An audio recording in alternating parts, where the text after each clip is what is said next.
Susan Powell.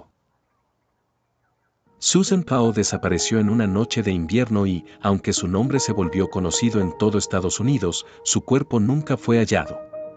El caso terminó revelando un entramado de control, sospechas familiares y fallas inevitables de una investigación sin escena del crimen definida. Con el tiempo, los hechos posteriores, confirmados por registros policiales, documentos judiciales y reportajes de prensa seria, terminaron por fijar en la memoria pública una historia en la que la ausencia de una persona se convirtió en el centro de un daño mayor. Vivía en West Valley City, Utah, con su esposo Josh Powell y sus dos hijos pequeños, Charlie y Braden. El entorno parecía el de una familia joven, con rutinas de trabajo, escuela y casa, pero los testimonios reunidos después describieron tensiones domésticas y un matrimonio deteriorado. En materiales públicos del caso se menciona que Susan había expresado temores sobre su seguridad y sobre la relación con Josh, y que había tomado precauciones personales, detalles que más tarde cobrarían un sentido inquietante. La noche del 6 al 7 de diciembre de 2009 marcó el quiebre. Susan fue vista por última vez la noche del domingo 6, a la mañana siguiente no estaba. Josh sostuvo que había salido tarde con los niños a acampar, pese al frío, y que al volver encontró a Susan ausente. La desaparición se reportó el 7 de diciembre. Desde ese momento, la falta de un rastro físico claro, sin cuerpo, sin una localización confirmada, dejó el caso apoyado en cronologías, contradicciones y en la evaluación de conductas. La reconstrucción inicial se apoyó en declaraciones y movimientos verificados. Josh explicó un viaje nocturno con sus hijos, y los investigadores revisaron tiempos, trayectos y coherencias. Los niños, por su edad, no podían aportar un relato lineal, pero sus comentarios fueron escuchados y valorados con cautela. Mientras tanto, la casa familiar fue observada como un punto clave, no solo por lo que pudiera contener, sino por lo que pudiera faltar. Desde el inicio, el relato de Josh quedó bajo escrutinio. La familia y amistades de Susan reaccionaron con alarma inmediata. Quienes la conocían describieron que no era propio de ella desaparecer sin avisar y que sus vínculos con Josh estaban tensos. La comunidad local se movilizó y el caso empezó a circular en medios regionales. En paralelo, la familia Powell quedó dividida entre el impulso de ayudar y el peso de sospechas crecientes. Para muchos, no era solo una búsqueda, era la sensación de que algo grave había ocurrido puertas adentro. Antes de que todo quedara en manos exclusivas de las autoridades, hubo esfuerzos de búsqueda impulsados por civiles y por redes cercanas. Se difundieron fotografías, se revisaron lugares posibles y se presionó para mantener la atención pública. En desapariciones sin testigos claros, esas primeras horas suelen ser decisivas, pero también desordenadas, abundan las llamadas, las pistas vagas y los rumores. Aún así, el objetivo era uno, encontrar a Susan con vida o, al menos, encontrar una respuesta verificable.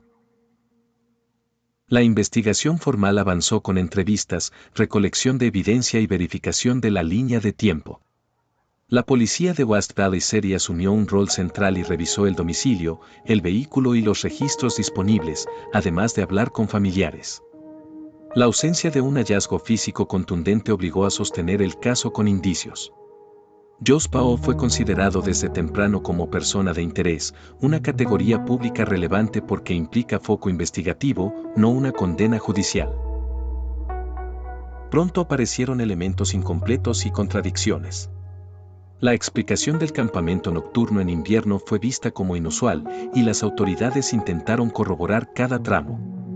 Además, el entorno familiar extendido atrajo atención, en particular por comportamientos que, según reportes periodísticos basados en registros y entrevistas, resultaban extraños o invasivos.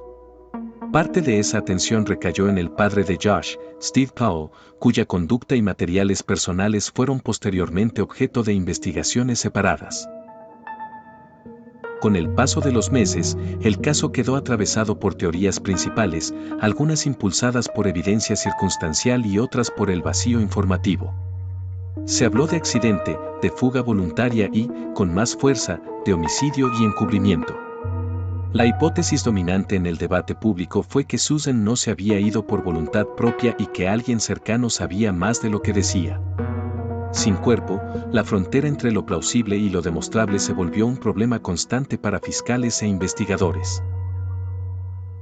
Los obstáculos fueron múltiples: falta de una escena del crimen confirmada, señales que podían interpretarse de formas distintas y un alto interés mediático que generaba presión. También pesó el tiempo, cada día sin hallazgos reduce opciones. En paralelo, los procedimientos legales relacionados con los hijos avanzaron por carriles propios, con decisiones de custodia y protección infantil sujetas a evaluaciones. La investigación debía ser rigurosa en público y en tribunales, sin apresurarse a afirmar lo que no podía probar. El giro más devastador llegó el 5 de febrero de 2012, ya en el estado de Washington, donde Josh vivía entonces.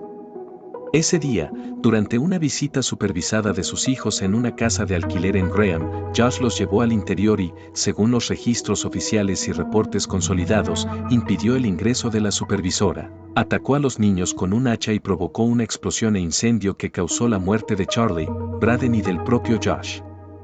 La tragedia cambió para siempre el caso de Susan. La conmoción se amplificó en medios nacionales.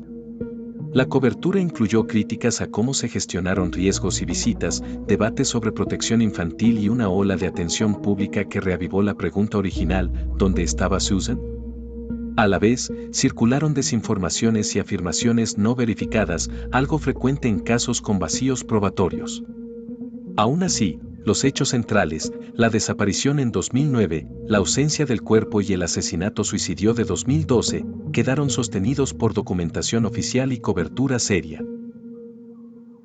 En términos judiciales, el caso de Susan quedó sin una resolución penal completa por la muerte de Josh, el principal sospechoso para muchos investigadores y observadores. Sin embargo, el expediente no se cerró como un misterio sin contexto. Hubo actuaciones, registros y declaraciones que permitieron delinear lo ocurrido alrededor de la desaparición. Steve Powell, por su parte, enfrentó consecuencias legales en otro ámbito. Fue condenado por cargos relacionados con voyeurismo, según registros judiciales y cobertura de prensa, un proceso separado que no resolvió el paradero de Susan. El impacto emocional y social se extendió por años. Para la familia de Susan, la ausencia del cuerpo significó un duelo sin final, agravado por la muerte de los niños. Para investigadores y profesionales de protección infantil, el caso quedó como referencia dolorosa sobre evaluación de riesgo y coordinación interinstitucional. La comunidad que siguió la historia vio cómo una desaparición se transformaba en un símbolo de lo que puede ocurrir cuando la evidencia no alcanza para actuar con la contundencia que la intuición social reclama. Con el paso del tiempo, la pregunta central persiste: ¿qué ocurrió exactamente con Susan Powell y dónde está su cuerpo? La investigación, según información pública disponible, ha sido tratada como un caso sin cierre definitivo en cuanto a localización de restos y reconstrucción final de los hechos de 2009. Aun cuando muchas personas consideran que el desenlace posterior apunta en una dirección, el estándar de verdad pública exige diferenciar convicción de prueba. La incertidumbre sigue siendo parte del expediente. El caso permanece como un registro de ausencia, una mujer que no regresó, 2 niños que no pudieron crecer y una investigación marcada por lo que no pudo encontrarse a tiempo. Si alguien conserva información verificable sobre movimientos, ubicaciones o confesiones relacionadas con la desaparición de Susan Powell, las autoridades han pedido históricamente que se aporte por canales oficiales. En historias así, lo único que puede añadirse sin distorsión es el compromiso con los hechos, seguir buscando respuestas sin inventarlas. Y así llegamos al final del caso de hoy. Algunos misterios encuentran respuestas y otros siguen esperando a que alguien conecte las piezas correctas. Si quieres seguir explorando crímenes, teorías y enigmas que aún desafían a la justicia, no olvides seguirme. Cuéntame en los comentarios qué teoría te convence más. Gracias por acompañarme. Y recuerda, no todos los casos tienen un final, pero cada detalle nos acerca un poco más a la verdad.